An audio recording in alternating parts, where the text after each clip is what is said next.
Ladies and gentlemen, welcome to the Lake Perris Sports Pavilion at the SoCal Fairgrounds, where your Chamber of Commerce is hosting another premier event. Hi, my name is Joshua D. Nagar, president of the Perris Valley Chamber of Commerce.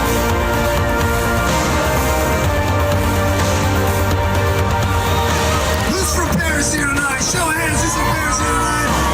All right, Perris. This is Perris Free Night. Community is what we do.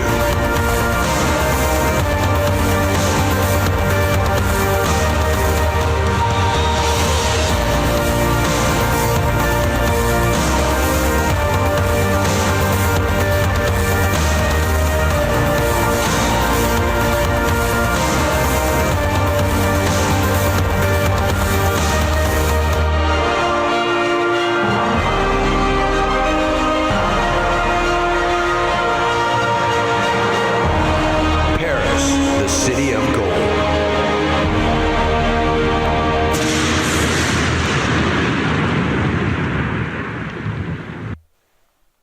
All right, ladies and gentlemen, sound check. Ladies and gentlemen, thank you for coming. My name is Joshua D. Nagar, president of your Perris Valley Chamber of Commerce.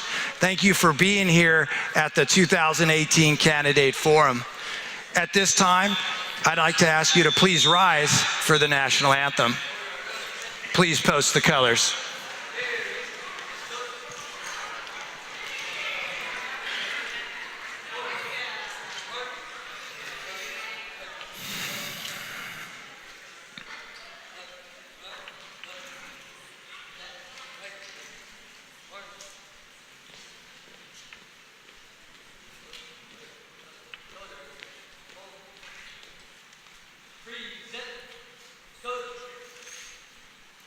Introducing Perris Panther Fabian Guerrero to sing the national anthem.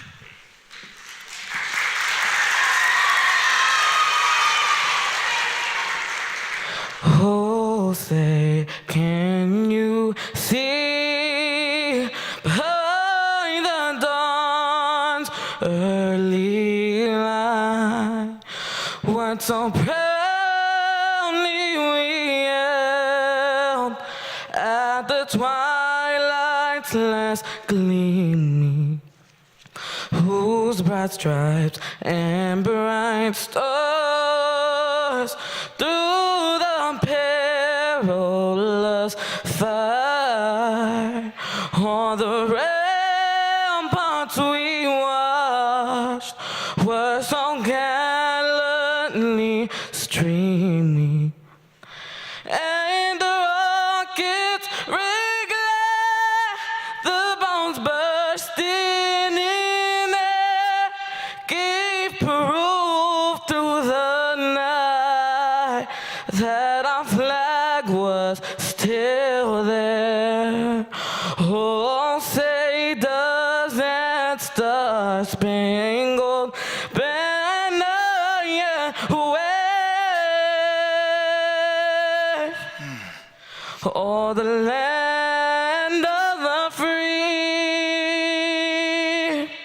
and the home of the brave.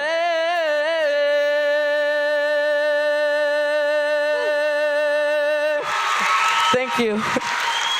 Wow, thank you so much, Fabian.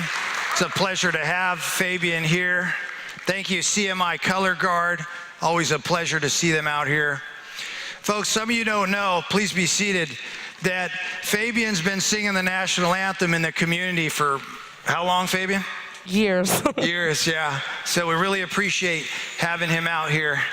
Anything else you want to do for us today, Fabian? Well, before I leave, all I gotta say is at my school, Perris High, we always do a chant. And one of them is P-Town.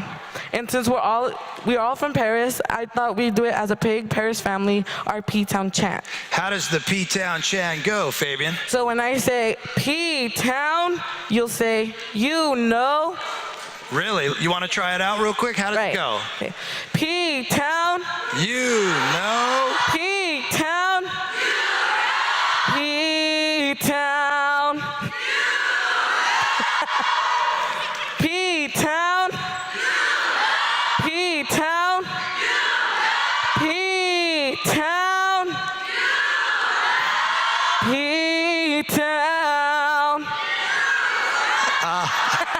That's awesome, my man. Thank you so much for being here. You can take that with you. Ladies and gentlemen, Fabian Guerrero.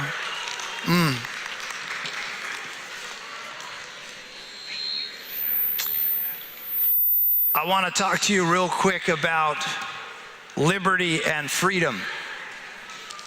Right now, your heartbeat, your breath, your life, that's your liberty. That's your freedom. And your liberty and your freedom is all around you. It's in your children. It's in your families. It's in your teachers. It's in your community. It's in everyone around you. Your liberty, your freedom, and your life is in everyone around you. Everyone. So I want to invite you. I want to invite you here today, right now, same as I told Fabian. I want to invite you to love your neighbor. I heard a great man speak the other day, and he said this. He said, love your neighbor. Love those that don't look like you. Love those that don't pray like you. Love those that speak a different language than you. Love folks that are different than you. Love your neighbor. That's the commandment. The commandment is to love. And I say that because politics requires a great deal of discernment, and sometimes discernment can take us out of our hearts, and it can place us in our minds or our passions. So I ask you to remember that we're here today for community, and in our community there is love. So thank you for being here today, folks.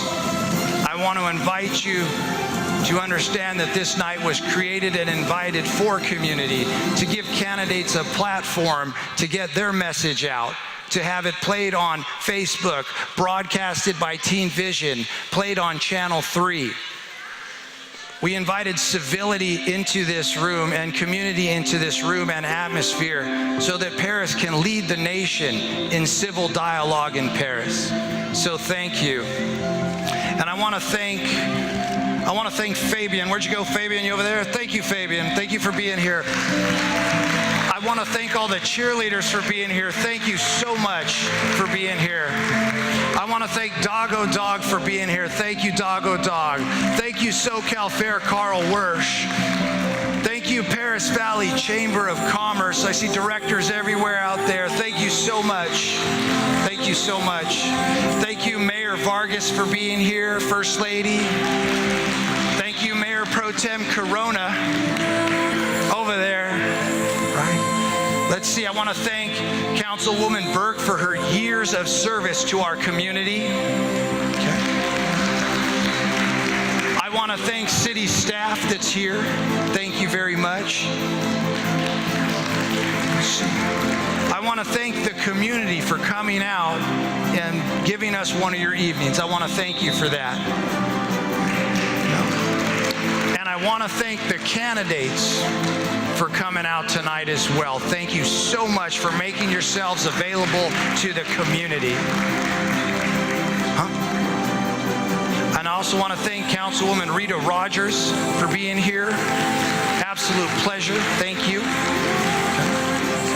And I also want to thank Teen Vision, Danny Boy and his crew. Thank you so much for our technical support from Valverde School District. And once again, folks, my name is Joshua D. Nagar, president of your Perris Valley Chamber of Commerce, and I want to welcome you to your 2018 Candidate Forum.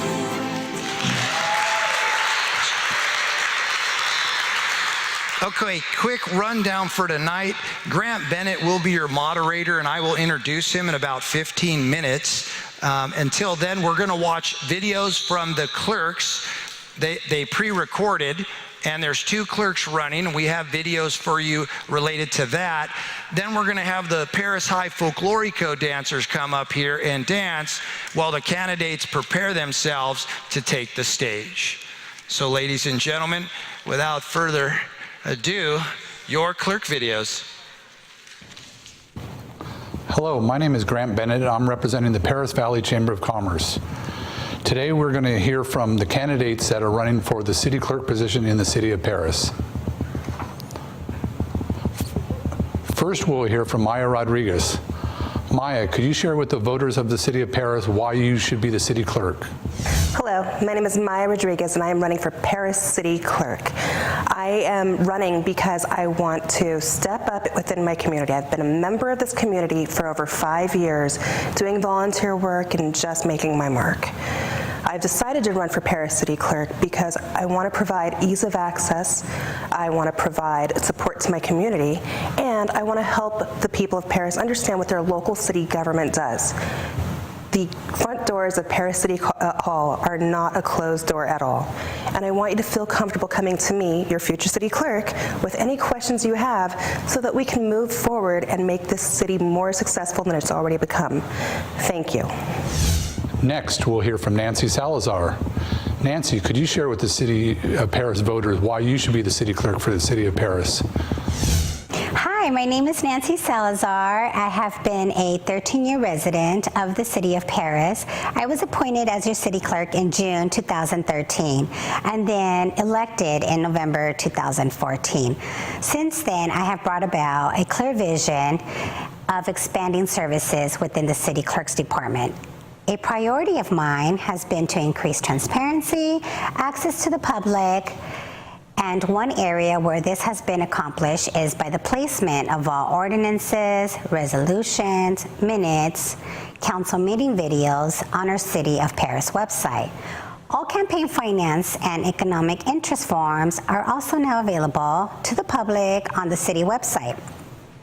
Most public records requests are now responded to within 24 hours. Expanded services now include free notary services for all City Perris residents, and as well as Spanish translation services are now available at every city council meeting. These are things that made a difference to the public, and it would be a privilege to have the opportunity to continue increasing and expanding services for the community. In addition, I have now completed the training necessary for my certified municipal clerk designation.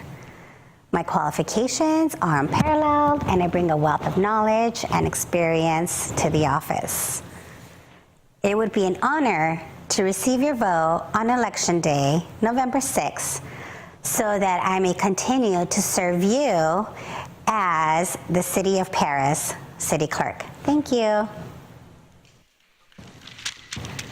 Hello, my name is Grant Bennett. Perfect. Thank you very much. You heard from the clerks. Before we bring the folklorico dancers up from Perris High, I want to invite you to take this as your intermission. If you need more food, please grab it. If you need to situate yourself, because at the conclusion of the folklorico dancers, we will readjust the stage and invite the candidates to take the stage. So without further ado, please welcome the Perris High School folklorico dancers. Woo!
Awesome. Ladies and gentlemen, Perris High School's Folklorico dance team.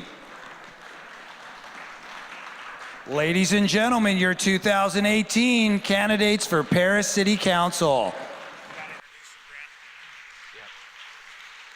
Grant Bennett will be introducing them all here shortly. And that concludes my part of the presentation. I'm going to leave it to Grant Bennett, the moderator. He's superintendent of Perris Union High School District, and he was Perris Man of the Year a second ago. Okay? So you're in good hands with Grant Bennett. It's all yours, Grant. Thank you, Josh. I have to see if this thing works or not. I feel like I'm Madonna with the microphone on the side. You can hear me okay? No? Go ahead. Can you hear me now?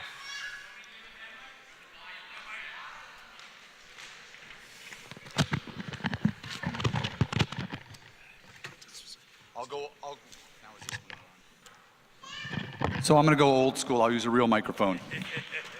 I feel more comfortable that way anyways. It felt a little weird wearing that thing. Well, I want to introduce you to the candidates before they make their opening statements, and I have something else I'm going to share after that. But on my right here, the first one is Brady McCarran. Next up is Councilman David Starr Rabb. Next to David is Blanca Lopez. Next to Blanca is Maricela Magana. And on the far end of the row is Raul Ruiz. The Perris Valley Chamber of Commerce is a business-oriented membership organization that was founded over 100 years ago to help advance the interest of the city of Perris and its residents. It has sponsored numerous candidate forums at the local level. The Perris Valley Chamber of Commerce does not endorse, oppose, or support candidates or political parties. It is the intent of this candidate forum to provide an opportunity for candidates to voice their views on important issues facing the citizens of the city of Perris. The public holds the Chamber in high regard for its work on candidate forums and for a commitment to follow best practices to ensure a fair and well-executed forum. I'm going to share some of the expectations we have, and the candidates have seen this, but I want to share with the audience also. We're asking it to be a very professional event tonight. We want to have decorum and mutual respect amongst everybody here tonight. Even if you have a favorite candidate that you're here to hear from, we want to respect all candidates that put their name in to try to vie for the city council seat. What the format's going to be for the forum, it will be staged in a way that does not promote, advance one candidate over another, allows the candidates to appear concurrently in a medium where ideas and views on particular issues are exchanged. Earlier tonight, I did a blind draw for each question, so we have a person going first, second, third, fourth, and fifth, and then we're going to rotate it every question so it's not the same person going first every time and the same person going fifth every time. So the other thing I want to remind, this is a candidate forum to allow our candidates to tell you what their goals are, what some of their ideas are for the city of Perris.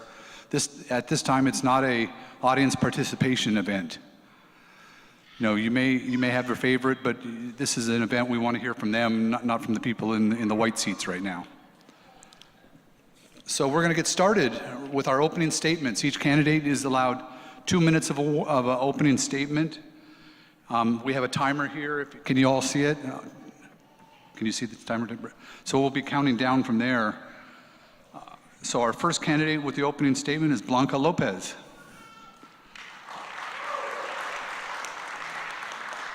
Good evening, everyone. My name is Blanca Lopez. I am a 20-year resident in the city of Perris. I am a product of the Valverde School District, the Riverside Community College District, and the University of California, Riverside. Some of my work experience includes community service. For over a decade, I've done community service throughout my career in different capacities. Currently, I am a director of a nonprofit organization, Golden State Opportunity Foundation. We work to promote and provide programming for poverty solutions across the state. I oversee the work here in the Inland Region, covering Riverside, San Bernardino counties, and the Central Valley region as well. Some of the responsibilities that I have as a director, overseeing the work, allows me to connect with nonprofit organizations across the region, as well as work with offices of elected officials such as assembly members, senators, congressmen, and even cities, including the city of Perris. I'm running to my vision for Perris, and my goals pretty much come down to one thing, that is opportunity. I'd like to see more opportunity for our youth. We've done a great job in connecting our youth for those students that want to go to college. There's amazing channels for them now to follow and pursue their college dreams. But that doesn't make sense for everyone, and some students and some youth want to start their careers, and I think that it would be a great thing for the city to provide those opportunities, to get the youth opportunities to join the trades, to get skilled jobs, and bring those opportunities to the youth here in Perris. Additionally, expanding our economic development by providing entrepreneurship opportunities for the citizens and the residents of Perris, by way of, the city's also done a great job in bringing in new restaurants and retail options, but we definitely want to continue expanding on that. I care about the city. I've invested 20 years here. I want to see it prosper. My family's here, and I want to see the city do better. Thank you. Thank you, Ms. Lopez. Our next candidate will be Mr. Raul Ruiz. Good evening, everyone. Humbled to be here. Thank you for having me, and this feeling is actually somewhat surreal.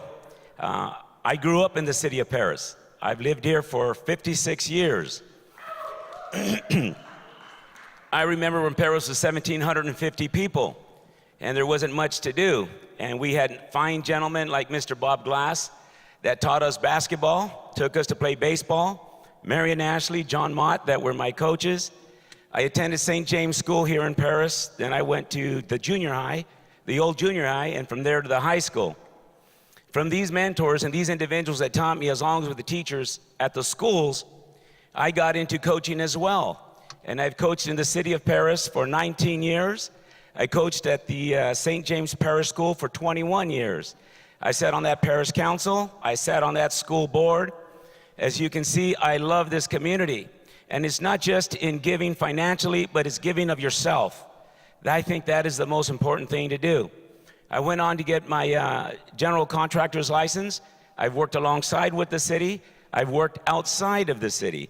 We've done projects from $100,000 to $10 million. I've also, I'm a EPA certified individual with the state of California. I'm a contractor state licensed industry expert. So I give testimony in courts when there's something that's not up to par. My forte is interpreting contracts and the legalities of contracts. I can bring that to our city. I know how to negotiate. I have 33 years owning my own business. I want to bring business here, and it starts with education. That's where it starts. It starts with education in the elementary level and in the high school level, and a collaboration between them and your city council. Come November 6th, I ask for your vote. Thank you.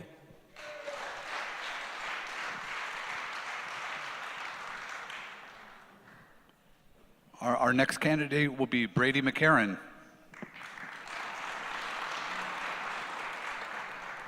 Good evening, everybody. My name is Brady McCarran, and I am running for your city council. Would like to first thank the Chamber for hosting the event. Great job. Would like to thank Fabian. Every time I get out, Fabian sings the national anthem, and it's amazing. I love it. And thank you to the Fork Loco dancers. You guys made my sons have a great night already, so I appreciate that.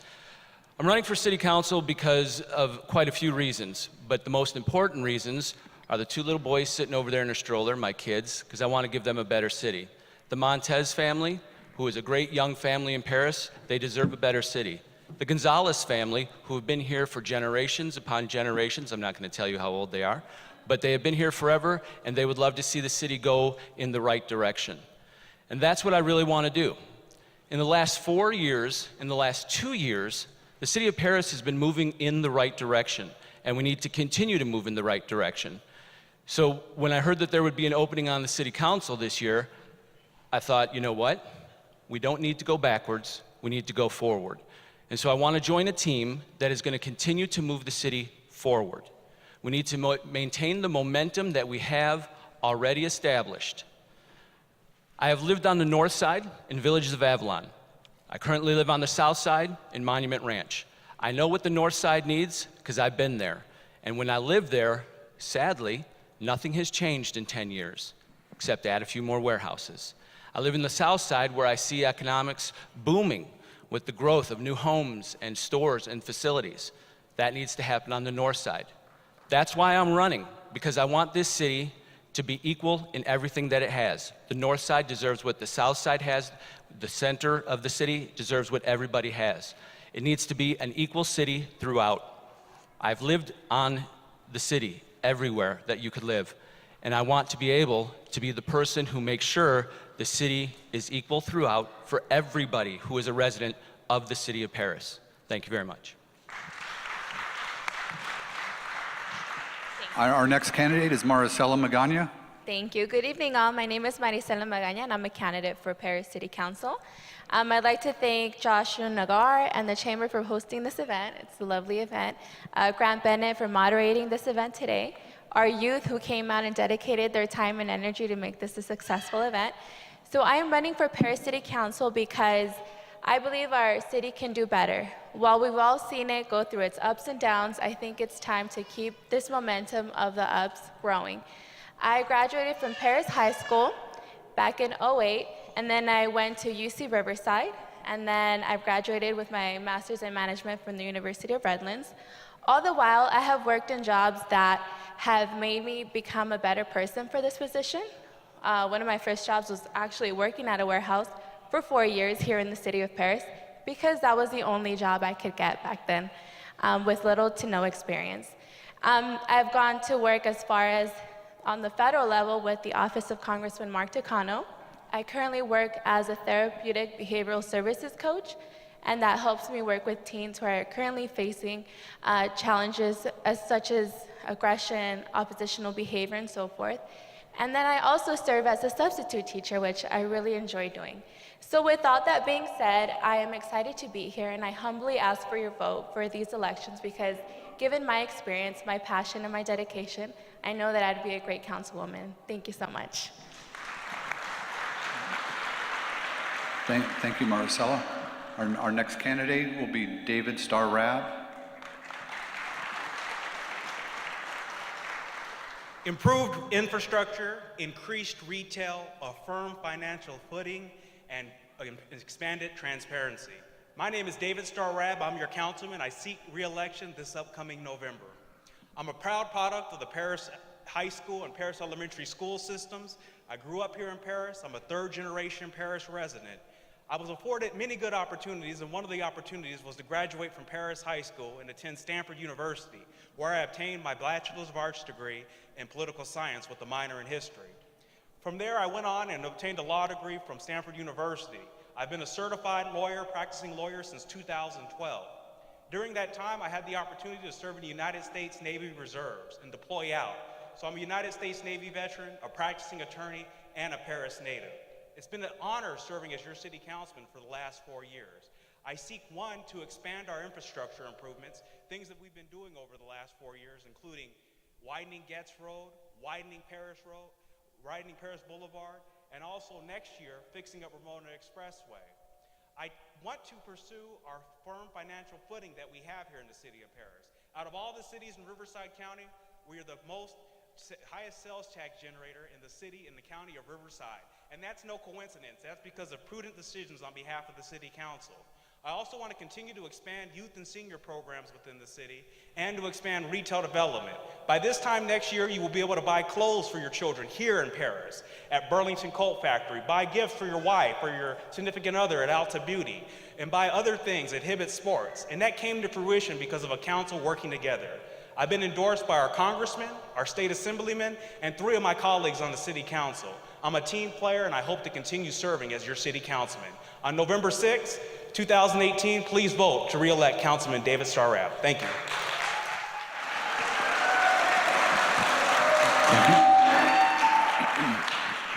Thank you, Mr. Rabb. Now we're going to have question time. I have a list of questions we'll be asking, and every candidate will get a chance to answer the same question. So you'll be able to evaluate how well they are meeting the needs which you're looking for in a councilman and councilwoman here in Perris. So first question is going to be for Mr. Raul Ruiz. Mr. Ruiz, what plans do you have to attract businesses that would offer white-collar jobs and a higher salary? I said earlier as we were introducing ourselves, I took the liberty of speaking with some educators from our city, and also some individuals, friends of mine, a good gentleman, friend of mine. He's the dean of a university there. And it starts with education. A lot of us don't understand the fact that the good jobs that we need here in this town start with our children. There's you can't say it's in concrete, but there's an old adage that says, by the 3rd or 4th grade, if we haven't reached our children and they're not able to comprehend, to read, to do mathematical equations, somewhere, instead of building schools, we're building prisons. We're building incarceration centers. If we're not reaching these children at this young age, then they reach the middle school and they reach the high school. Some of your better development, this is what they practice. They look at the graduation level. They see the grades of our children. And by that factor, they say, do I want to go there? Do I want to bring this job here where I have to be more concerned with, are they going to take from my business? Are they going to bring my business down with them? Or are they going to add to it? We need better educated students coming from our high school system, but first generated at the elementary level. That's where we start, and that's how we start to initiate and bring better business to the city of Perris. Thank you. Thank you, Mr. Ruiz. Next up will be Brady McCarran. I'll read the question again for you, Brady. What plans do you have to attract businesses that would offer white-collar jobs and a higher salary? So believe it or not, the groundwork has already been laid for this. It's just going to take time to get it to fruition. The groundwork is the fact that our city is growing. And as our city grows, the need for those jobs is going to come. When I think of white-collar jobs, I'm not thinking about the high-rise office buildings. I'm thinking about the medical services. I'm thinking about services of law, attorneys, type things like that. Because when they see the need in our city, we will attract those businesses. So as our city grows, we're going to realize that we need these types of businesses. So you will see that as we grow. The schools are doing their job by improving their schools. If you look at Perris High School and the renovations that it's going through now, we are giving our students better opportunities to do so. I substitute over at CMI, and I see minds that are yearning for more. They have an amazing high school graduation rate, and these kids are going off to college. What we need to do is provide them with the jobs to come back to Perris, be able to afford homes, and get those white-collar jobs here. So we need the eye doctors, the dentists, the lawyers to come to Perris, because believe it or not, we all need them. My eye doctor is in Menifee. Why? Because there's not very many of them here. But as our population grows, they will see the need and they will come here. So we need to maintain these, the growth and the facilities here. If we could build a medical plaza, anybody know where Newport Commons is in Menifee? It's OBGYNs, dentists, eye doctors, speech therapists, all that kind of stuff. That is white-collar jobs. If we build one, watch how fast that will come. They will be here because we have money here, we have the needs here, and that's how we get it here. Thank you, Mr. McCarran. Next is Maricela Magana. Maricela, I'll read the question to you also. What plans do you have to attract businesses that would offer white-collar jobs and a higher salary? Okay, so like I said, my first job here in Perris was at a warehouse. Why? Because I couldn't get into a white-collar job that would offer me even an entry-level position. So with that, we're already setting up our Perris Youth for Failure. Why? Because from there, it's like jumping up, taking a leap, seeking jobs outside of the city that we don't have within here. So my question is, what are we doing as a city to encourage these businesses to come out and provide higher paying jobs what's the motivation that we have for them here? So as a councilwoman, I would propose having more enticing, attracting these businesses so that they can come out here and see, okay, well, there's a workforce here that we can hire. There's the need out here. There's people who are willing to come out and spend their money here and so forth. So it's important that we attract these businesses by continuing our growth, by continuing to seek incentives that would make them come out here, and minimizing and offering more opportunities besides just the warehouse jobs that we currently have. So also, what are we doing as a city to attract new businesses? I know the city is currently working on their economic development, and that's awesome because our city needs more of that. We also need beautification of the city. What would attract the business to come out here when we don't have anything that's enticing to them? So with that being said, I think we need to offer more services, more resources, and encourage our youth to seek higher. We currently offer STEAM in our classrooms, but what are these students going to do when they need to search a job that's requiring science technology, when we currently don't have those jobs available? So I think since we're starting at the education level, offering science, technology, math, we're preparing our youth in order for us to achieve these higher paying jobs. Thank you. Thank you. Thank you, Maricela. Next up is David Starr-Rabb. David, I'll read the question for you. What plans do you have to attract businesses that would offer white-collar jobs and a higher salary? Yes, during my first 4 years on the council, we laid the groundwork to attract those sort of businesses. The major problem here in the city of Perris is the lack of an educated workforce. Out of our population, approximately 8% have a Bachelor of Arts degree. As a city councilman, I've advocated programs to help children here within the city of Perris become better trained adults. One is the Perris Employment Program. This is a program that employs 16 students and it's been in place for the last 3 years during the summer. As a first-generation college student, when I was at Stanford, the richer kids, they would go and they'd be able to work for free during the summer. But as a son of a plumber and my mother was deceased, I couldn't do that. So we offer the children here within the city from Val Verde High School, from Orange Vista, from Rancho Verde and Perris High to work within the city department and gain the skills necessary to transfer from the working class to the white-collar class. The city of Perris has also partnered with several business entities to provide a working scholars program. This will provide 120 people with a free Bachelor's of Arts or Bachelor's of Science degree. We've also provided programs with our Youth Advisory Committee, training students how to write resumes, how to get out there and put their best foot forward.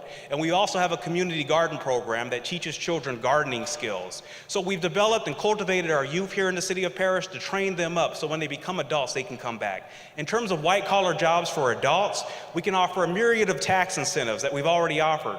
We put in for the Amazon Center that would have attracted white-collar jobs. Unfortunately, we weren't picked for that facility, but we are putting in for those facilities. Another key component in attracting white-collar jobs is to have a white-collar educated population, and we've done that by increasing our housing stock, our middle-class housing stock. And as the population grows, people come in from San Diego and Los Angeles will have that demand. So the city will continue to offer tax incentives for the corporate businesses to come here and make it easy for the businesses to come here to offer those white-collar jobs, and we'll continue to educate its populace. Thank you. Thank you, Mr. Rabb. Next will be Blanca Lopez, and I'll read the question for you again, Blanca. What plans do you have to attract businesses that would offer white-collar jobs and a higher salary? So in my opening statement, I mentioned opportunity for the youth. I mentioned opportunity for the residents. I think we have to take a realistic look at our population in the city. I myself am a first-generation college student on my father's side. The majority, I would say, of our residents are in the same position. I share a lot of the common experiences with the residents of Perris, with my neighbors. And I know for a fact that a lot of these youth, we've had to do a lot of emphasis on going to college because we are first-generation college students. We don't have the advantage of understanding the process of how to apply for financial aid, how to fill out the applications, how to get recommendation letters, all of that. I don't want to focus specifically on just white-collar jobs. I think we have a bigger responsibility to look realistically at our population and provide good paying blue-collar jobs, right? And what I had mentioned before was connecting the youth and the residents to the trades. So blue-collar jobs can also be great jobs. They can also provide good incomes. They can provide health care. And not everybody that goes off to college is going to go off to college and come back and live and work in Perris, right? I know that friends that I graduated from high school and college with have gone on to live in San Diego and Los Angeles, and you just kind of move around and you figure out where you want your life to be. So we can't depend on educating our youth here in Perris and expecting them to come back. We have to create opportunities for blue-collar jobs, for youth, for residents to connect to trade jobs, to connect to skilled labor jobs that can also provide good opportunities, good benefits, so that they can be residents here in Perris, that they don't have to commute to Los Angeles, to San Diego, to Temecula, to other places for these jobs. White-collar jobs are great, and I'm fortunate enough to have one myself and live in the city of Perris. But I think we need to expand our vision and not just focus on white-collar jobs, but look at a bigger picture. We want a bigger piece of the pie and include blue-collar jobs in that idea. Thank you. Hello. Thank you, Ms. Lopez. Question number 2, Brady McCarron will be batting leadoff. Brady, attracting new businesses to Perris is vitally important to economic growth, but what is your plan to support our existing long-term businesses? To support long-term, to keep our businesses here long-term is obviously we have to support them.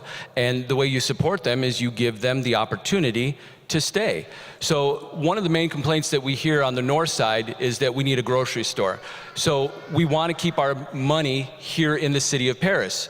You keep businesses in Perris by supporting businesses in Perris, right? So if we were to build a shopping plaza on the north side, you're now keeping your money in the city of Perris. That doesn't mean you're just going to go from the north side to that plaza on the north side. You're going to stay in Perris, period. One of the most brilliant things we ever did as a planning commission and as a city council was the new Walmart shopping center. I personally, not a fan of Walmart, but when that project came to the planning commission, I knew how genius it was for the city, not because of Walmart, but because of all the stores that were going to be sitting there around it. That meant hundreds of thousands of dollars to millions of dollars were going to stay in the city of Perris. So I said, you know what, Walmart, whatever, okay, it's the businesses around it that need to stay here. So we even begged, when we were on the planning commission, we begged Walmart, build them at the same time. We couldn't make them do it. And they didn't. And everybody complained originally, if you recall, why do we need another Walmart? We already have one. Why do we need another one? And we had to go out there and say, just wait. You'll see why. Because all these stores will come. Now, does anybody complain about that Walmart being there? No, because every single one of you will eat there at those shops at least 2 to 3 times a month. You are keeping your money here in Perris. Do the same thing with the plaza up in the north side, shopping center, grocery store, whatever. You keep your money in Perris. Where I live, Monument Ranch, do you know how much money Monument Ranch gives to that Winco Plaza? We don't go to Menifee because we have everything we need right there. That's what the north side does. If you build it, we will stay. We won't go. We will stay. And that's what we need to do. Yes. Next up will be Marcela Magana. Marcela, attracting new businesses to Perris is vitally important to economic growth. But what is your plan to support our existing long-term businesses? So one of the reasons that small businesses feel that where they reside is, or running their business, is that there's too many laws and regulations. So I think as long as City Hall offers a small business liaison that can work directly with City Hall, their local government, to help them navigate this would be extremely helpful, because not only do they feel like they're providing services to us, to the residents here, but they also feel like it's becoming incredibly harder and challenging to do so. And so I think as a city, it's our responsibility to go ahead and implement services, offer training, offer basically a small business liaison that would help them navigate any tricky areas that they have within our city. I also think it's important that they deal with friendly faces at the city so that they feel warm and welcome, and that they have business in a city that truly supports them. And then again, I would, as a councilwoman, encourage us to shop local because again, where we spend our money speaks volumes of what we like to see in the city. And then also, I would encourage any residents who have any ideas for prospective businesses to come out to council, voice your opinions, tell council what you'd like to hear. And then that would be another good way to not only attract any new businesses who think, oh, well, I've never thought small little city of Perris would be beneficial to my business, but as long as we come out, we hold our council accountable, and we also show with our economic that what we want, what we need, and that would be extremely important for any small business leaders here within the city of Perris.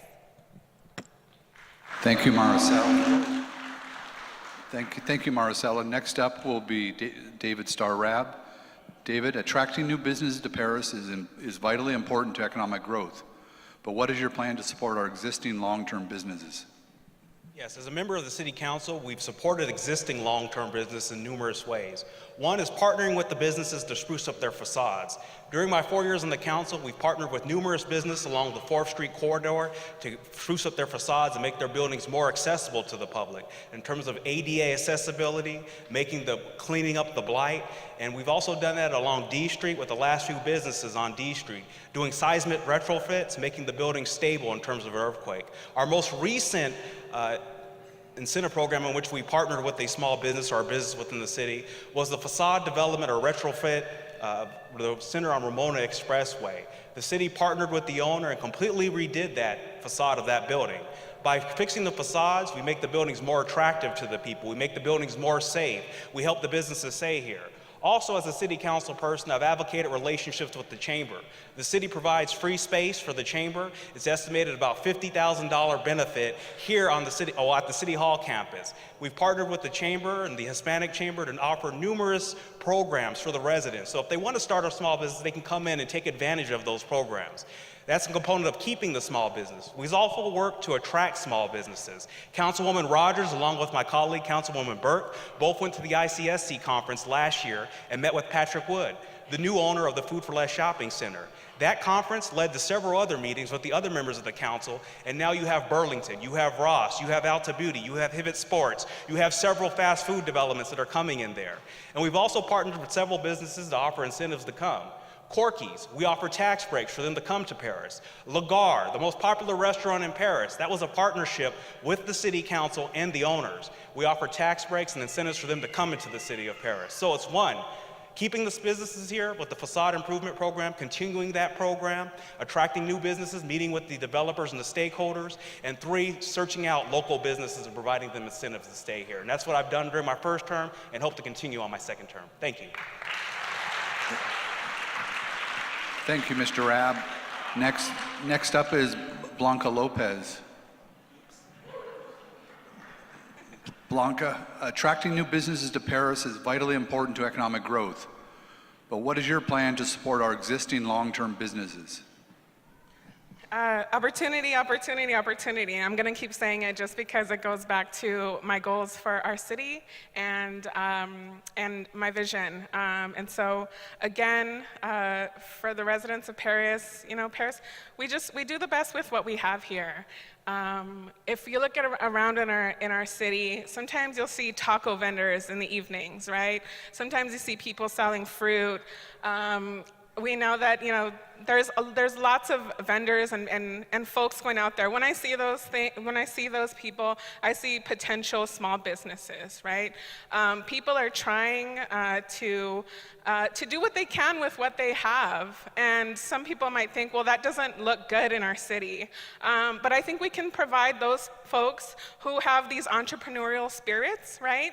The support that they need, the guidance that they need. They may not know how to actually start a storefront business or how to get a space within their city. So I think that if we put together workshops, programs, if we waive some fees for small business owners to get them on their feet, get them going.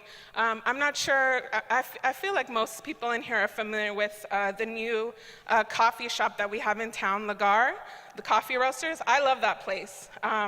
They got a lot of help from the city in terms of a $100,000 loan to get their business started, right? That's a family-owned business. They live and work right here in our own community. If we can create more opportunities like that, I love that place. I go there all the time. Their food is great, the coffee is great, and it's family-owned. And so if we can provide opportunities, again, for residents to establish themselves, to get the guidance that they need, to waive some small fees to start out with, maybe even provide small grants through federal funding, through state funding, then I think that would be a great way to promote small business, to stimulate our local economy, and overall just make our city a better place. Thank you. Thank you, Ms. Lopez. Now it would be Raul Ruiz. Raul, attracting new businesses to Perris is vitally important to economic growth. But what is your plan to support our existing long-term businesses? Ours is we need to become a city that's business friendly.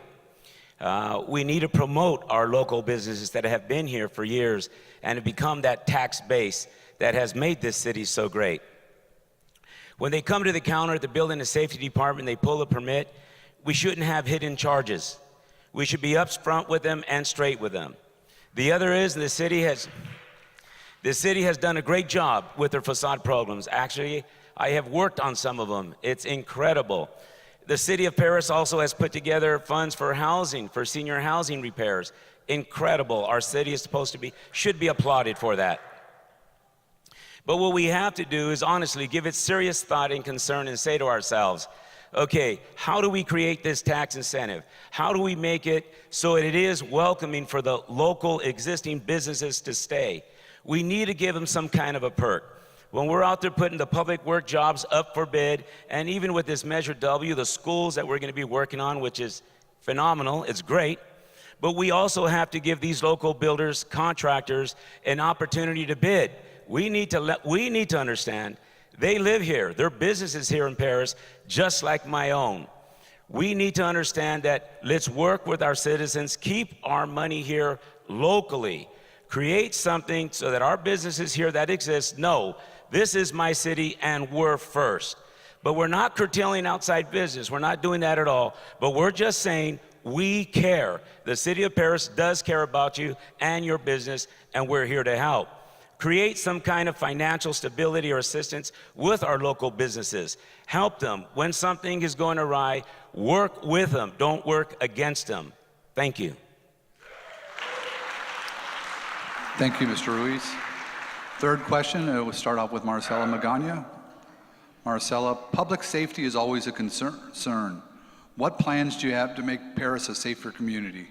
Okay, and I'm glad that we're asking that question because as I've been going out around and talking to residents here in the city of Perris, public safety is one of the main concerns that they have. And that's an interesting question because I think it's multifaceted. So I believe you have to angle it and target it from different approaches. One of the concerns with public safety is not feeling safe at the park at nights. Because we might find drug abusers and homelessness and other things like that that may make you feel unsafe. So possibly, why not hire a park ranger so that it feels like there's more security? Or another approach, since I am a social worker, why not offer services? Usually when you're suffering with mental health, you're more likely to become a drug abuser. So why not take that approach from that angle, offer services, connect with different entities that can help offer mental health services so that it doesn't become a snowball effect, leading to drug abuse, leading to homelessness.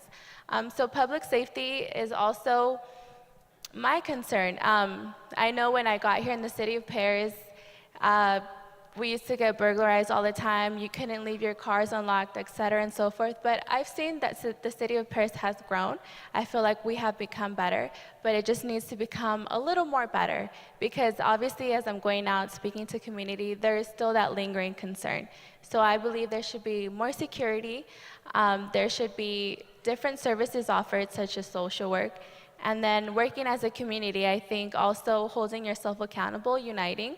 I know in my neighborhood we have some type of neighborhood watch, so that become friends with your neighbors, work together collectively. So if they see a suspicious car, that's what I'm encouraging here in the city, unity, so that if you see a suspicious car, something going on in your home, you have somebody that's also keeping eyes. Thank you.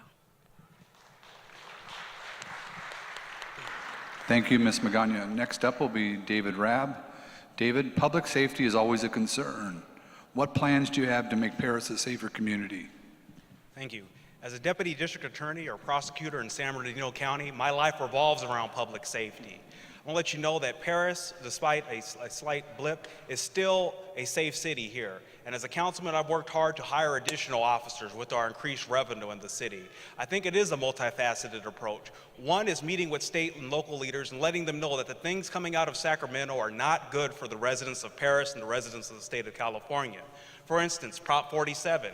Prop 47 reclassified many felonies to misdemeanors. It's been a complete and absolute failure in the state of California's increased crime. As an elected official, an individual that has contacts with Sacramento, I will work with Sacramento to tell them that these propositions, loopholes, certain loopholes need to be closed. For instance, someone steals a car. The recent Carter decision, this was a decision in November of 2017, stated if the car is under $950, it is a misdemeanor. Now, does that make any sense to you? Someone that's struggling out here, working in a warehouse, trying to pay their bills, their car gets stolen. So as your councilman, during this next term, I really want to use my second term to work with the state assembly and work with the state senators and use my background, training, and experience as a trained and experienced prosecutor to let them know that these measures that they are putting on the ballot, these measures that they are passing, are detrimental to our public safety here in the city of Perris. And as the only attorney to serve on the city council over the last 50 years, I have the background, training, and experience to do that. Another component is youth programs. We need to cut it when it's the youth are there. I want to expand our programs, our YAC, our Youth Advisory Committee, expand our programs so the kids are not out there doing drugs, out there getting in trouble. They have a safe, structured environment keeping them busy. And the last facet is neighbors getting to know each other and watching each other. As a city councilman, I've supported neighborhood watch programs throughout the city, and we really have to work together to increase that familiarity and increase each other. So, how would I increase public safety? Continue our revenue stream so we can hire additional officers, meet with local legislators in Sacramento to let them know that the measures that they are approving are detrimental to the health and the residents of California, and to provide additional youth programs here in the city of Perris. Thank you. Thank you, Mr. Rabb. Next up is Blanca Lopez. Blanca, public safety is always a concern. What plans do you have to make Perris a safer community? Public safety is a big topic right now. I'm not sure how many folks have seen in the papers recently the issues with the Sheriff's Department. There was an article in there just this past Saturday about the increased charges of the Sheriff's Department. Continuously, the sheriffs have asked, we contract our public safety officers through the Sheriff's Department in the County of Riverside. We don't have our own police force here in the city of Perris just because it's a very costly service. Although the Sheriff's Department has done a great job, they are continuing to increase the fees. It's already a huge, pretty hefty portion of our budget in the city, and there's not enough transparency. Although the sheriffs are increasing their fees and asking for more money, they're not giving us any reason as to why the fees are increasing. And so I think that this is a big issue because it doesn't leave room for us to expand if they're asking for more money for the same types of services.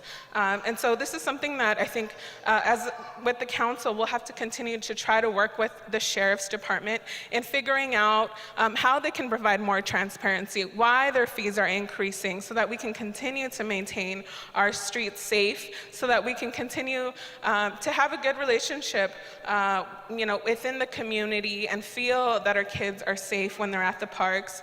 But we can't do that if they're charging too much money for the same services and they're not explaining why. And so I think we need to hold the Sheriff's Department accountable to why their services are increases. And we're not the only city. There's 7 surrounding cities around us that also contract with the sheriffs. And so we're not alone in this fight, and I think that we can use that leverage with these other cities to figure out solutions of how to best address this issue. Thank you. Thank you, Ms. Lopez. Next up is Mr. Raul Ruiz. Mr. Ruiz, public safety is always a concern. What plans do you have to make Perris a safer community? Well, the first thing we have to ask ourselves is how much is too much for your safety, okay? It's never too much. I have a son that's in law enforcement, and I feel and I believe that what they get paid is well-deserved. They're risking their lives for us. The other is, City of Perris is somewhat understaffed. So yes, we do have to have transparency. We do have to have accountability. But by the same token, how are we going to create more jobs, bring in more resources if no one can proclaim or no one can say that Perris is a safe town? We need to be safe. We need to show that we have public safety in place. We need to show that if you're living in the city of Perris, you don't really have to worry about being robbed or your home broken into or your car stolen. When I was looking at the stats getting ready for this, Perris actually, folks, look it up, we are a very safe town. And we should be proud of our sheriff's department and for the hard work that they provide for us. Outside of that, we do have to begin to have a respect for law. I just have to tip my hat to Councilman Rogers that has had the cops and clergies going on for some time, which is a great thing. But I would like to also see, when I was growing up in town, there were some good officers that what they actually did is they would get together, come to the neighborhood, put on a barbecue. They started a boxing gym. I actually am one of the first boxers from the city of Perris.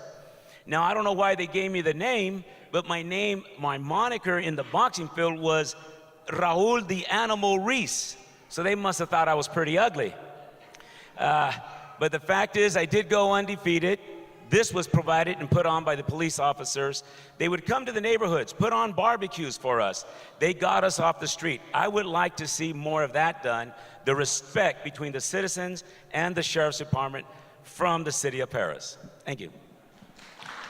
Thank you, Mr. Ruiz. Next up, Brady McCarron. Brady, public safety is always a concern. What plans do you have to make Perris a safer community? Okay, so I'd like to take a little bit of a different approach here because a lot of ideas have already been passed out. And the way I like to do it, when I got my master's degree in public administration, one of the things we learned that is the easiest thing to do is go by increments, smaller, smaller, smaller to the highest. Some of the ideas that have already been passed around tonight are genius because they actually can work. And don't think anything that a neighborhood watch doesn't matter. So where Councilman Corona and I live off on the South Monument Ranch Monument Park, their neighborhood watches work. And they work because we actually care about our neighbors. If you want to see how a neighborhood watch works, go down to Monument Park and see it. Somebody will post online that my truck was broken into, and instantly neighbors get back on there, let me check my cameras, let me see what I got for you. And they work with each other to find out who did what. So the best thing you can do, which is easy, is protect yourself with a camera outside. We have it at our house, so many people do. Then actually get to know your neighbor and become friends with them, and if you see something suspicious, help out. This morning, I kid you not, at 4:15 to 4:45, people were out in the backfield shooting guns, and you should have seen the neighborhood website light up with what the hell is happening. And they called the sheriff's department, and they were out there instantly. Who shoots guns at 4:14, 4:15 in the morning? But the neighbors were concerned, they helped each other out, and they responded. That costs zero. But let's then talk about what we can do. If you can say crime is low, but if you're a victim of crime, crime is not low. I think the battery died. So if you're a victim of crime, crime is not low. The easiest thing we can do, if you're a parent who's taking kids to school, don't you hate how the people drive? So let's hire some traffic safety cops. You hate how the kids do the donuts throughout the streets? If we start at the lowest level and we start reducing crime at the lowest level, watch how crime at the higher level will reduce as well too.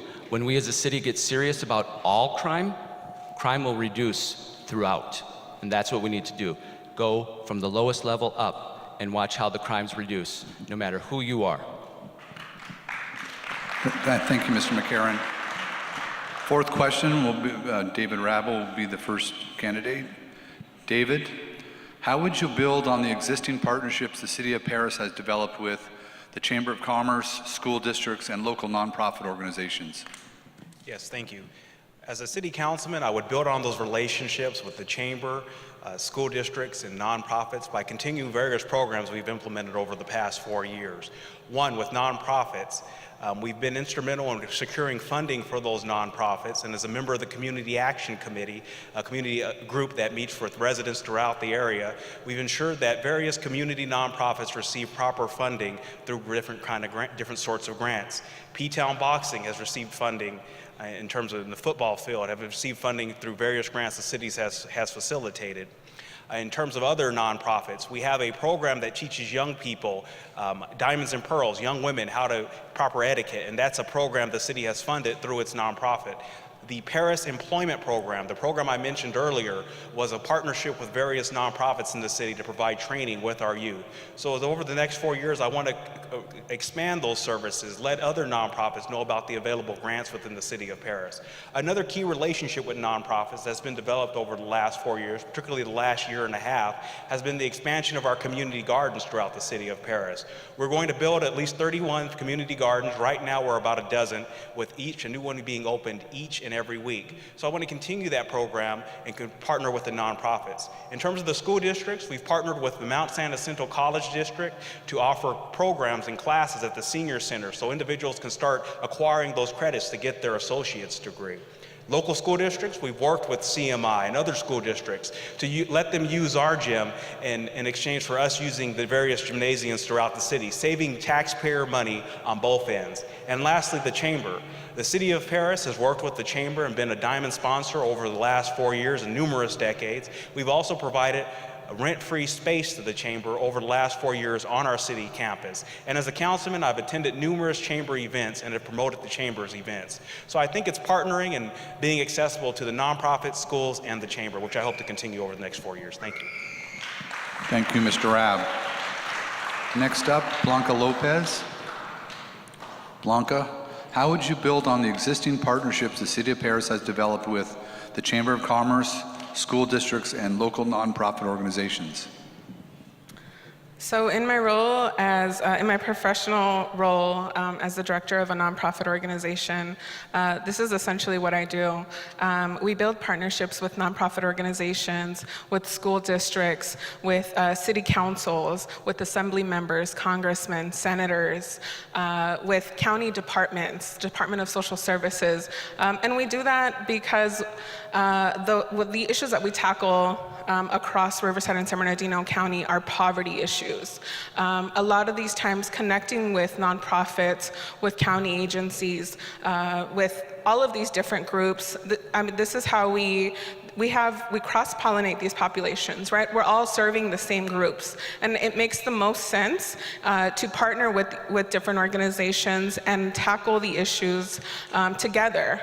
And so it's something that I'm very familiar with in terms of partnering and expanding our work and supporting each other in our work. It's important because here in the city of Perris, earlier this year, I partnered, my organization, my nonprofit, Golden State Opportunity Foundation, partnered with the city of Perris to bring the residents free tax preparation and promoting the California Earned Income Tax Credit, right?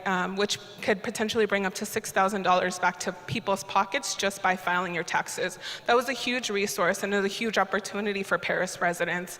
And so partnering with different organizations, county agencies, assembly members' office, and basically other leaders throughout our community is the most effective way to do our work, and something that I'm very comfortable and very familiar with. Thank you.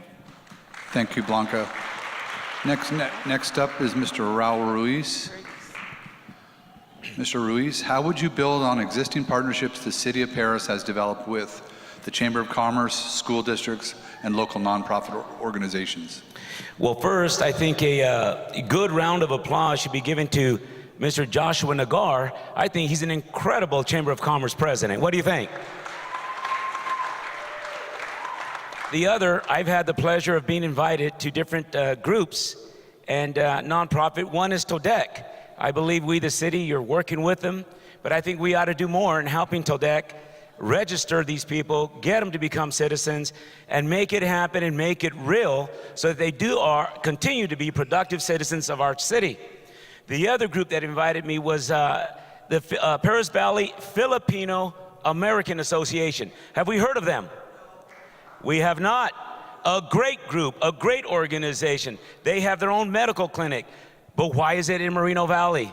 We need to work with those groups. We need to support those groups. The Chamber of Commerce is there for us, to support us, to help us. I believe the city should do just a little bit more in working with our Chamber of Commerce. As far as the schools go, I believe we should have a liaison with the city council, someone or a group, where our community can meet with our school district people, our city council especially, and get involved with our kids' education. Really get involved with, do we have the resources? One gentleman, a lot of respect for, Mr. Grant Bennett. My kids all went to Perris High School with him. They love him, and just the efforts that he's putting forth and what he's trying to do for our children as far as technical schools, the education, the labs, the science, is something to be applauded. So I would stand behind all of these issues and support them 100%. Thank you. Thank you, Mr. Ruiz. Next up, Brady McCarron. Brady, how would you build on the existing partnerships the City of Perris has developed with the Chamber of Commerce, school districts, and local nonprofit organizations?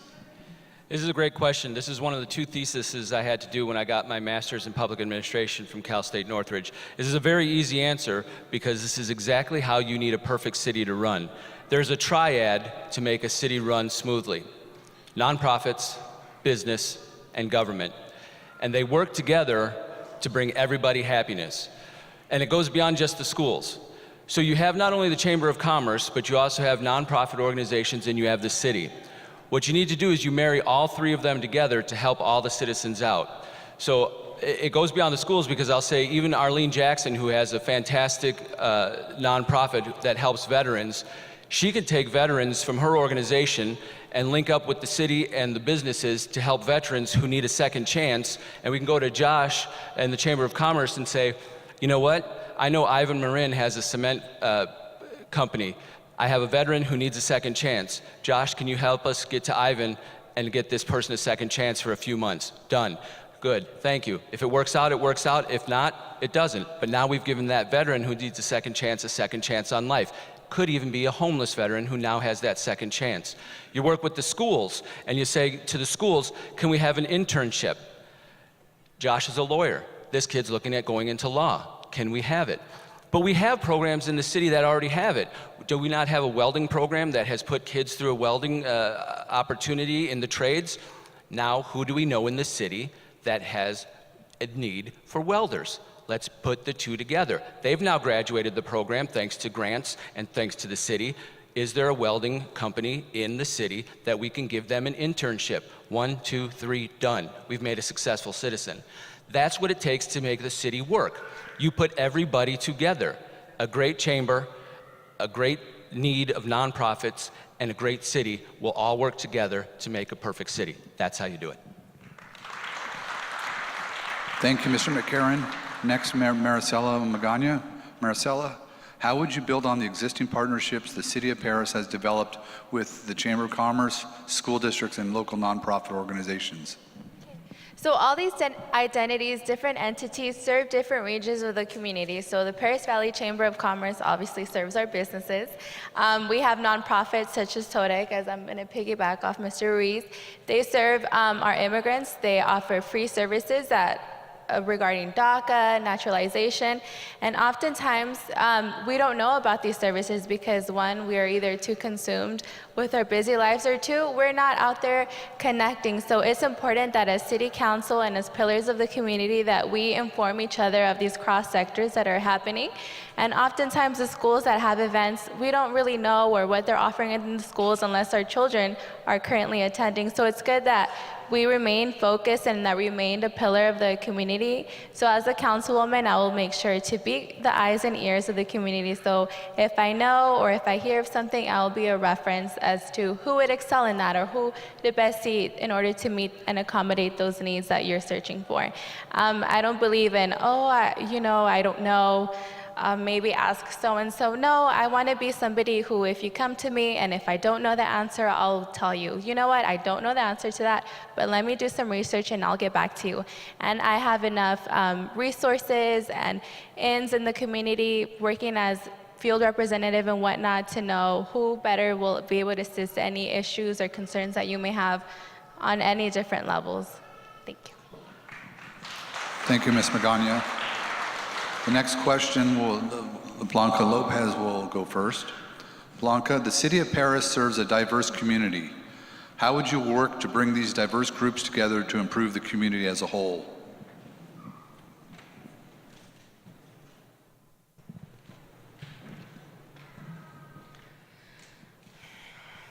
I believe there's a lot of opportunity in terms of our city coming together, whether that's through a neighborhood watch or through youth programming. The city's done a great job in terms of offering programming for the youth. We have the Stratler Youth Center is going to be opening up early next month. And we've continued to move forward in terms of our senior housing developments over by the Metrolink station downtown.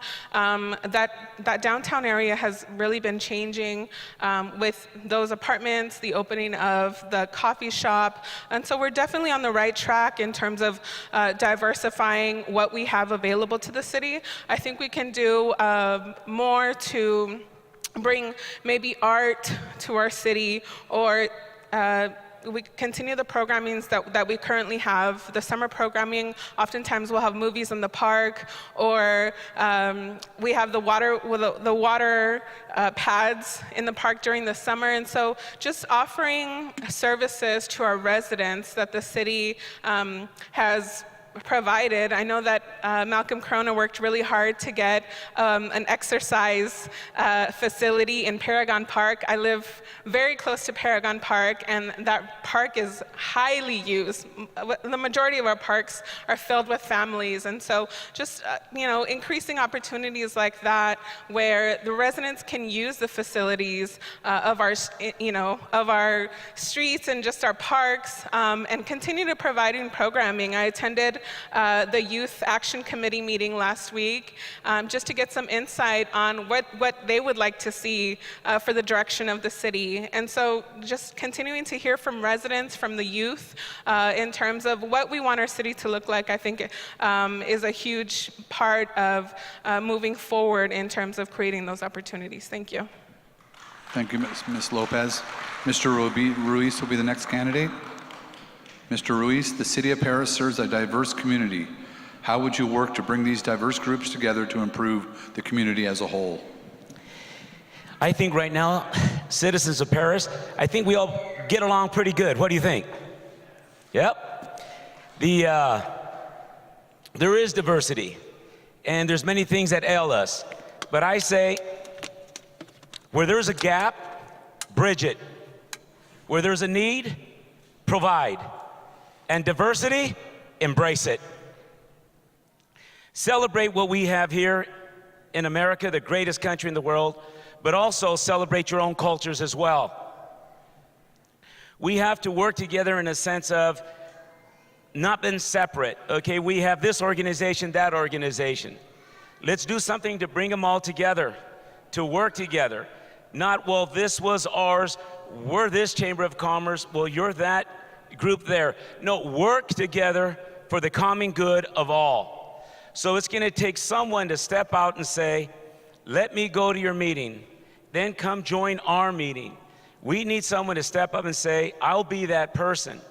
Having the roots that I have here, and I think I'm fairly well known, I wouldn't mind being that person and saying, put colors behind us, put ethnicity behind us, and know that we're all just one people, all searching for the same thing: prosperity, peace, a safe city to live in, and a people that want to be listened to. We want a council that's going to listen to us. So we want to be a people and get rid of the stigma of they're only citizens from Perris. That's only Perris. We need to rid ourselves of that stigma and say, we're educated people, we're people that care, and we care for one another. Thank you. Thank you, Mr. Ruiz. Brady McCarron is up next. Brady, the city of Perris serves a diverse community. How would you work to bring these diverse groups together to improve the community as a whole? I take this issue quite personally. One of my collateral jobs at work is I'm an EEO counselor, an Equal Employment Opportunity Counselor. And so as I hear these people make complaints about racism and harassment and hostile work environments, I hear a lot of ugly things, and it bothers me. And the first thing that you need to know about me is I don't accept it.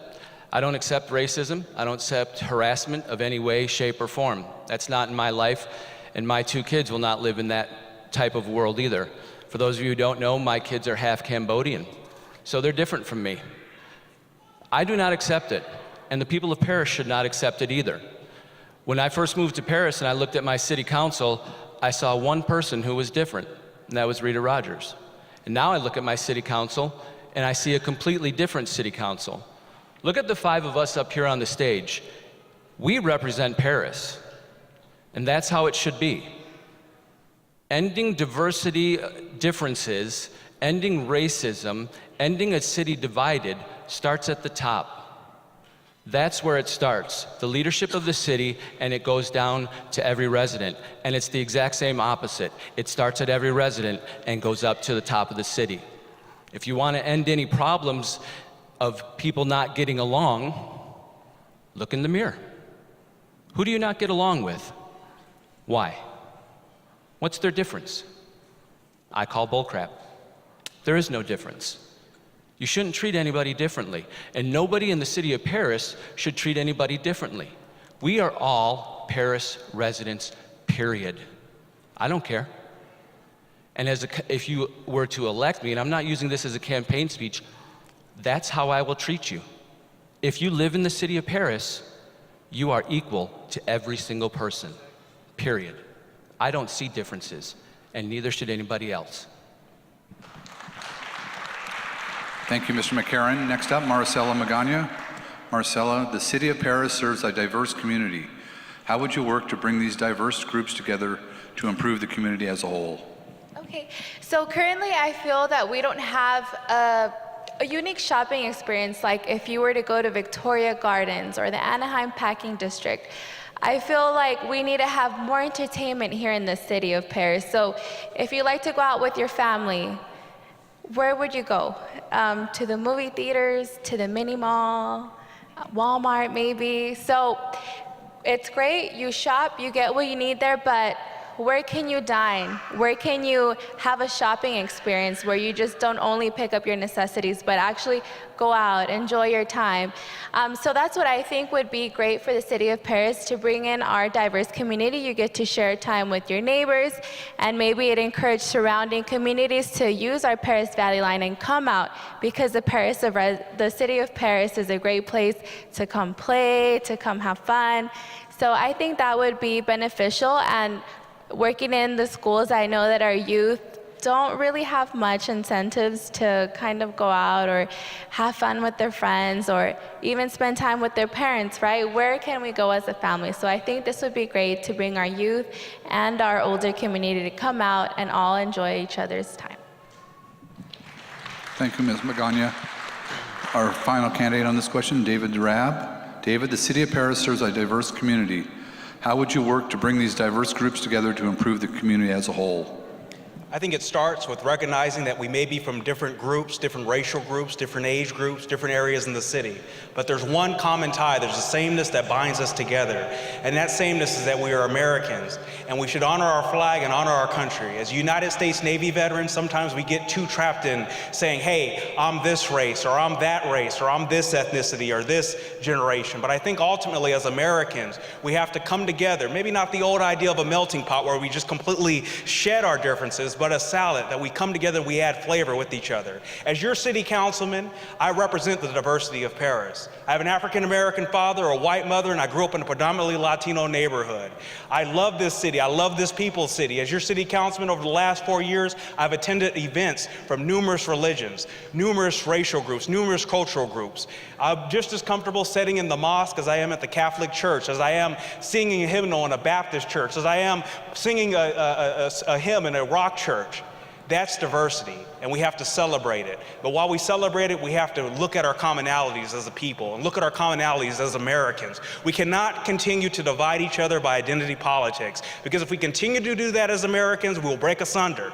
Like the old Ottoman Empire, like Yugoslavia. You'll have the black country over here, the Latino country over here, the white country over here, but we must come together as United States citizens. As a third-generation Perris resident, my father attended school here back in the 1950s. It was diverse in the 1950s. Sure, there was racism, but all the kids were poor. They all worked in the same potato and onion fields, picking those potato and onion fields. And as your councilman, I will continue to represent the diverse interests of the city of Perris. I will continue to represent everyone. I don't seek to be the councilman for a certain area, the councilman for a certain age group, the councilman for a certain racial group. I seek to be the councilman for all 76,000 residents of the city of Perris, regardless of their race, ethnic origin, gender identity, gender, or any other thing that may divide us, because we are all Americans, and I celebrate being an American. Thank you. Thank you, Mr. Rabb. Mr. Ruiz will lead off the next question. Mr. Ruiz, the homeless population downtown appears to be expanding. What plans do you propose to lessen the impact to the downtown area? Homeless population, but they're still human beings. We need to treat everybody with dignity, but that is something that's afflicting all of us. I say we should start something with schools or with our city, giving these people somewhere to bathe, somewhere to shower. If we could work something out with our city gyms or with our schools, pick a particular day and say, this day you can come and you can shower, you can get cleaned up. At the schools, we have surplus foods, and we can maybe have those foods readily available for our homeless people. We can also say to ourselves, in these places where we can wash our clothing, can you work with us so these people can wash their clothes and look human again? No one, trust me, wants to be homeless. I was homeless for 3 years in the streets of LA from the age of 17 to 20 years old. It pains you to ask, to look for food, where you're going to sleep and where you're going to shower. So I share their pain.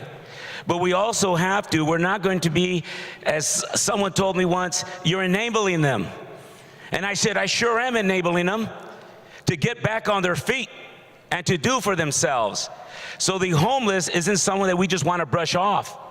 Let us be a city that leads the way to say we care for everyone. If this is a city of love and a city that cares and a city of diversity, then let's help these homeless. Then we may say, oh, but you're going to bring them all to our city. Well, let's help them all. That's what we are. We're all human beings. We're here to help one another.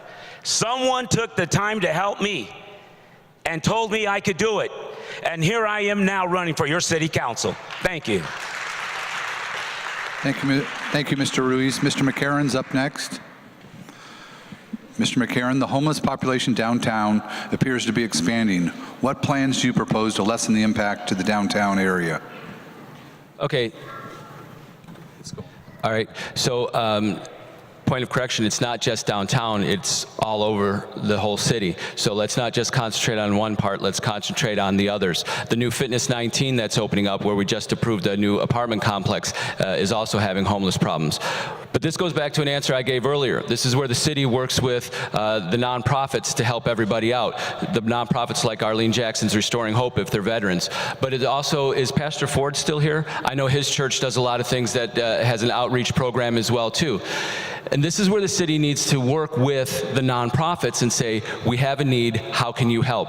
When I was stationed in Davis-Monthan in Tucson, Arizona, the city worked with, of all things, the newspaper. They still exist, by the way.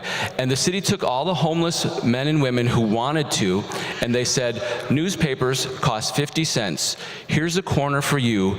You pay 25 cents per newspaper. You sell it for 50 cents. You keep the 25 cents. They put them to work. That's what the city can do as well too. One of the things this city needs, and I've talked to a few of you guys here tonight, is a major beautification project, graffiti removal. You know who can do that? Let's go find the homeless people. And let's say, you know what? We may not be able to pay you minimum wage, but for $25 a day, which could be putting you in a homeless shelter for the night and give you that shower and clean your clothes, you have taken care of the city, you have cleaned a park, you have cleaned up graffiti, you have done something.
Hello, hello, hello.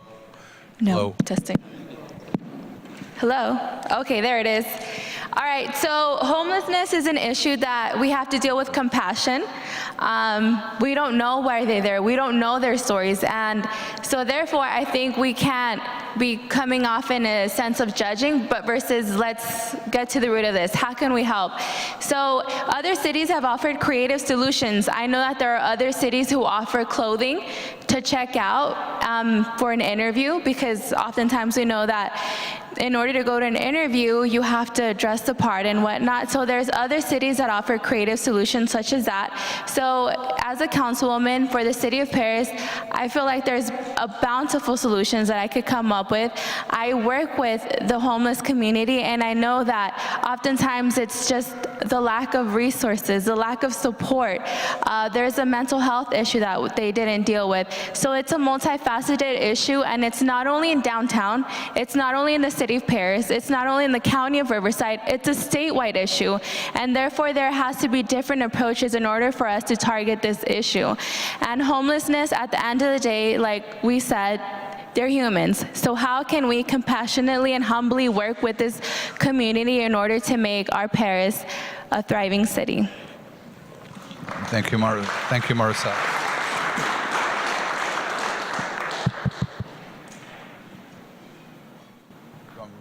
Oh, yes, please. The homeless population downtown appears to be expanding. What plans would you propose to lessen the impact to the downtown area? The homeless population is expanding throughout the city. It's expanding throughout the state of California. It's a myriad of factors that have come together to expand the homeless population. One of the factors is the lack of affordable housing in the state of California. As a city councilman, we worked vigorously to approve additional units in the city, to bring additional units and hopefully lessen the impact on individuals in terms of the price of renting. We've approved multi-housing units along with affordable housing units, and we've worked with AMCAL and other entities to bring more affordable housing units to the city of Perris. Oftentimes, affordable housing has a negative stigma. I don't want that in my backyard, NIMBYism. But I think in the state of California, we have to be aggressive. We have to open our minds. The price of rent is going out of control here in the state of California. So it's providing additional housing, additional increased housing stock for the residents.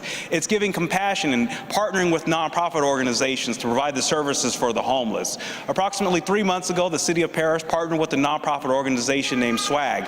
SWAG goes out there and they meet with the homeless people out out in the field and they provide essential services for the homeless people that want to help themselves. Showers, a warm meal, cleaning them up. So I want to continue those partnerships with nonprofits such as SWAG and the local church community to help the homeless. But then you have that last component of homeless people, the people who will not get help, they will not seek help. 20 years ago, they would have been incarcerated. They would have been in a mental institution. Once again, it's going back with the people of the state of California and looking into ways to increase the ability to house those people, and not a prison, not a jail, but looking back to bring back the mental asylums. Because unfortunately, there's a growing group of people, you can try to help them, they're not going to help themselves, they're going to be out there, they're going to be defecating on our playgrounds, they're going to be accosting our children, and they're not going to get the help. And we have to work with the state to provide services and bring back the mental institutions for those individuals. Yeah. Thank you, Mr. Rabb. Ms. Lopez. Ms. Lopez, the homeless population downtown appears to be expanding. What plans would you have to propose to lessen the impact to the downtown area? Home insecurity is not just folks who are sleeping on the streets. Home insecurity can mean somebody who's taken up space in a homeowner's garage, right? Because they can't afford a home or an apartment of their own. And so maybe they're paying a few $100s, the little that they can have, to occupy space in someone's garage. I think that we need to work harder to identify our home insecurity population. It's not just those folks that are literally sleeping on the streets. Homelessness is a symptom, not the issue, right? And so it was already mentioned, housing rates are a huge issue, not just across the state. A lot of times this issue is mentioned in the form of gentrification, right? The gentrification is displacing folks and families. We may not have that specific issue here in Perris, but housing rates is definitely affecting homelessness and home insecurity for a lot of individuals and even families. I know that looking at my neighborhood, sometimes we have pretty large homes in Perris, 5 and 6 bedroom homes, and sometimes there's 2 and 3 families living in one home, right? And that can be a form of home insecurity. And so I think that we really need to look at this issue for what it is, a symptom and not the actual issue, and figure out how we can connect the dots. I did spend some time working for the Department of Public Social Services and still work with them in partnership. And oftentimes, a lot of the times they say, hey, you know what? We have these resources, we have the services, but we can't reach this population. How do you reach a population that is transient, that moves around, that may be in someone's garage for a time until they can get back on their feet? How do we connect them to these resources? And so I think if we can work to identify and connect the dots, we'll be in a much better position to then determine how do we tackle this issue. Thank you. Oh, I think I'm working again now. That was going to be our last question for this evening. What we're going to do now is we're going to give each candidate 2 minutes to have a closing statement, maybe share something they didn't share about themselves or their qualifications, but just in the questions or their opening statement. So the first candidate speaking this evening for a closing statement is David Rabb.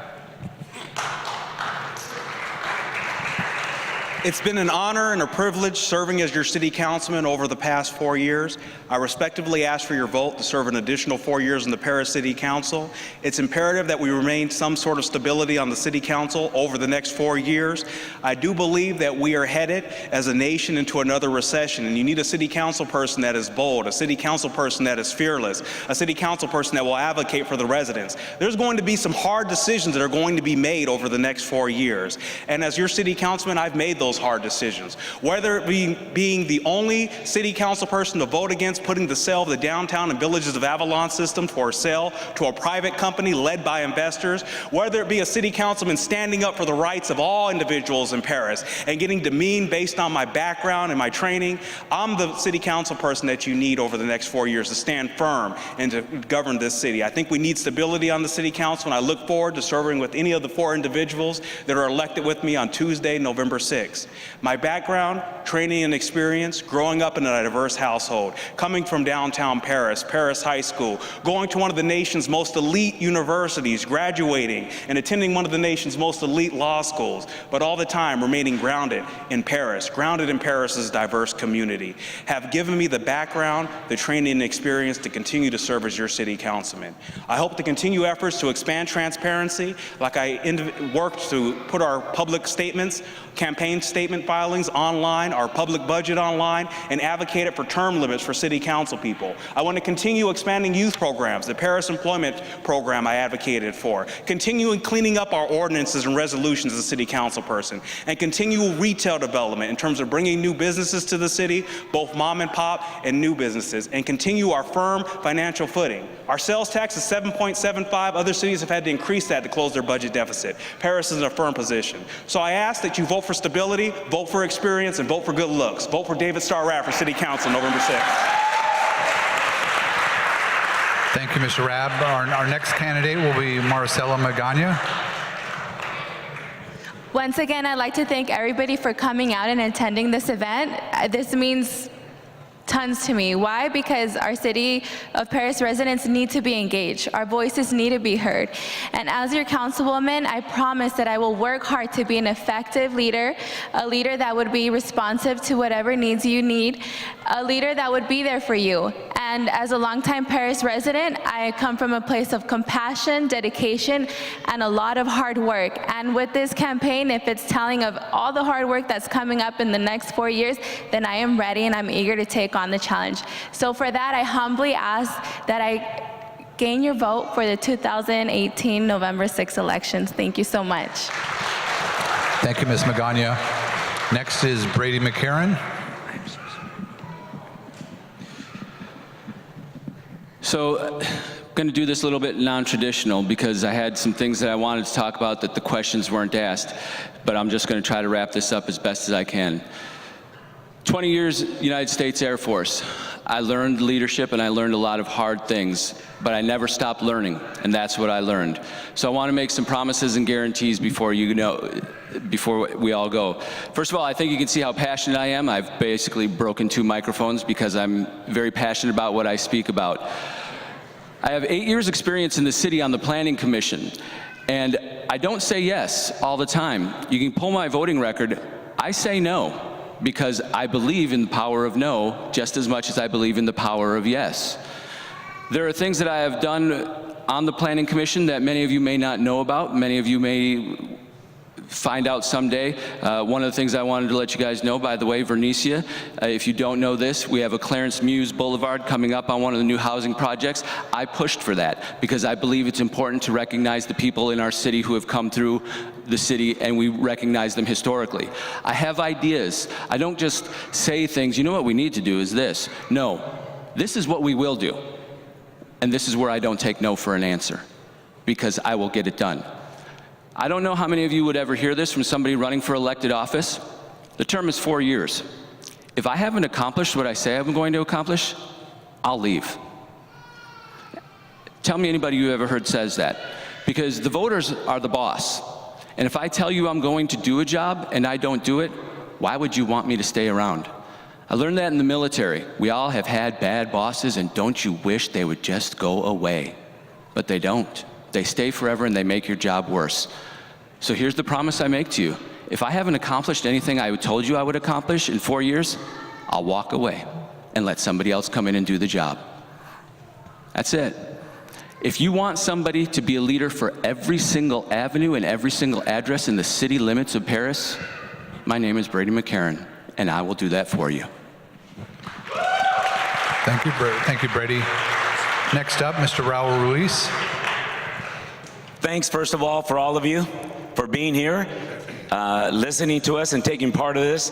This is something obviously very important to all of us here at this panel. I feel very honored. I think the first thing we need to do is create a city that's business friendly. That's something that I would want to do. When it comes to bringing the rooftops, the housing that we need, we also need to get into the health and work with our health and get specialists here within our city. I don't believe we have any at this time. The other thing is the affordable housing, getting in and working with developers that come to our city, deferring maybe permits for a bit here and so forth, working with them as far as the tax incentives. But most importantly, I'm running for city council and I'm looking for your vote because I do have roots here. 56 years of living here in the city of Perris. I do care. I have donated much of my time and money with the students, with kids, and with a good group of organizations. What we need to do, as we spoke earlier, is this diversity. We need to embrace it. Look around you and see all the different colors. That's artwork, people. And what I've been saying from the start is we need to have accountability, responsibility, and transparency. That's the artwork that I want to create for this city.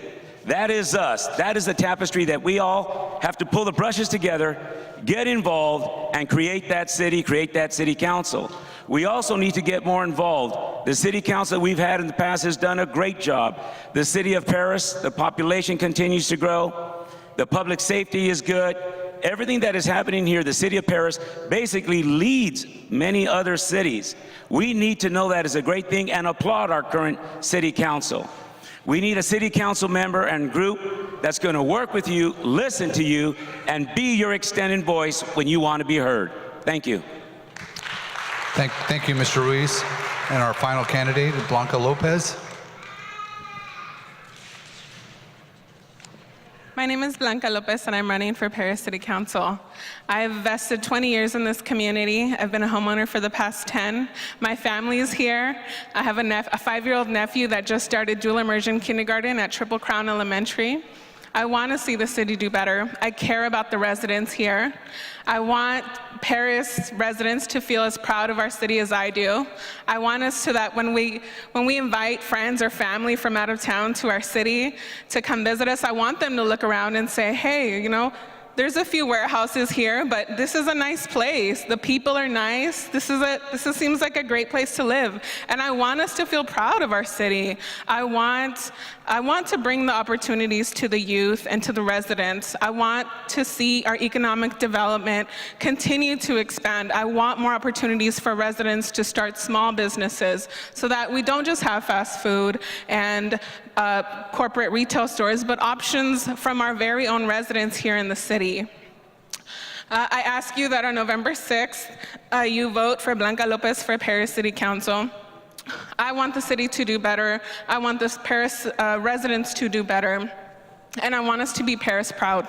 Thank you. Thank you, Blanca. Well, the Perris Valley Chamber of Commerce would like to thank our 5 candidates for their participation in tonight's candidate forum. They did an awesome job, don't you think?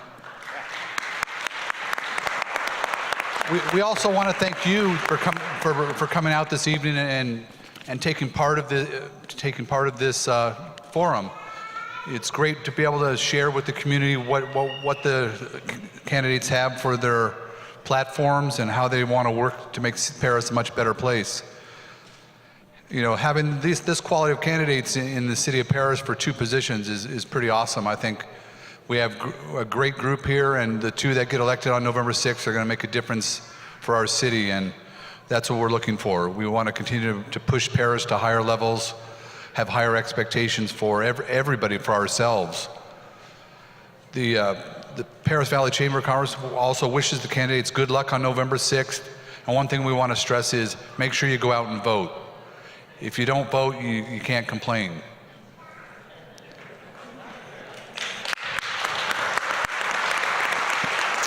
I do want to recognize somebody that, you know, the Teen Vision group that's here with their cameras and everything that's going on. I'd like Jonathan Nunez to step out and be recognized. They did a great job tonight getting that going. This is being streamed out on 3 different Facebook accounts, so you could check it out.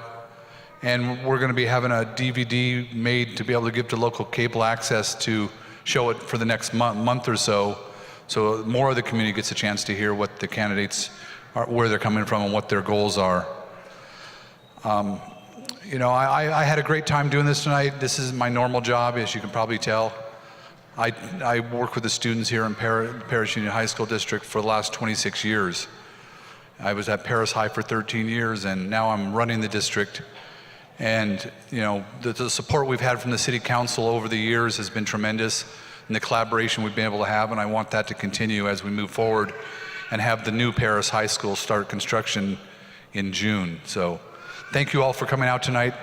Have a very safe trip home, and have a great evening. Thank you.